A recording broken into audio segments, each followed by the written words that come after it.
Nilivyosema siasa za Kenya zinaenda kubadilika.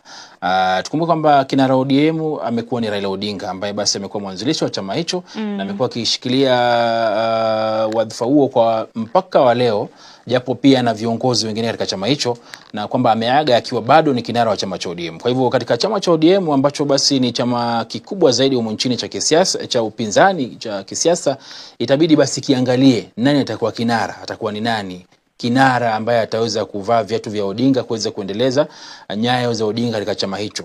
Kwa hivyo yule kiongozi ambaye atakuja kwa njia moja ama nyingine pia, japo pia chama kina sheria na masharti yake na katiba yake, itabidi pia naye aweze kuangalia ni vipi ataweza kuendeleza chama kwa ajili ya wa Kenya ambao labda ni wanachama ODM pamoja na serikali ambayo ipo kwa sasa. Ikumbuka kwamba ODM bado kipo katika makubaliano na chama cha UDA ambacho anaongoza Rais William Ruto. Kwa hivyo siasa zitaenda kubadilika.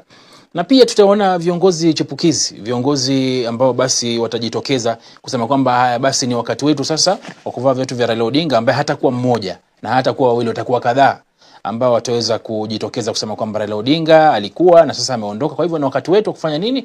Wa kuweza kuongoza na kufanya yale ambayo alikuwa tayari amekuza, kuweza basi kupata mavuno kwa Wakenya. Kwa hivyo ni jambo ambalo kidogo tutaweza kushuhudia pale mbele, na kama Wakenya tuweze kuridhia na tuweze kuwa watu ambao tunajua kwamba Raila Odinga aliweza anzisha jambo ambalo pia ametuachia barabarani, na ni jukumu letu kuweza kumalizia, ambapo basi ni umoja na demokrasia hasa kwa idadi kubwa.